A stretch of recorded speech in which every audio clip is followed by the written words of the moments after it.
ეხლა არის რომ ჩვენ აი ესე თვითონ სადღაც ვიღვიძებთ და ვაკავშირებთ აი ამ ცალკეულ წერტილებს და აღვიქვამთ იმას რომ რეალურად როგორ ბევრად უფრო ადრე დაიწყო ის ბრძოლა რაც გონია რომ დაიწყო რა ვიცი არჩევნების გაყალბების თუ 28 ნოემბრის განცხადების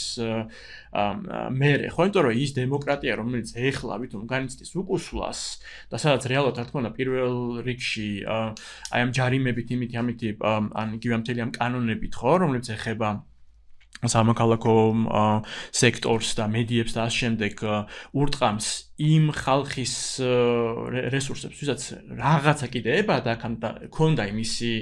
ფუფუნება რომ აქტიური ყოფილიყო ხო და გაეჟღერებინა თავისი ხმა და თქვა იგივე ზემოქმედება მოეხდინა თუნდაც ხელისუფლებაზე სანამ ის ჯერ კიდე მზად იყო რომ რაღაცა მაინც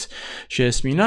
უმეტესობისთვის მოსახლეობის არა მარტო რეგიონებში როგორც გეოგრაფიულ პერიფერიაში არამედ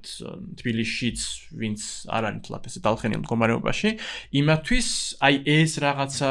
ძალიან შეზღუდული სახის ფორმალური დემოკრატიაც კი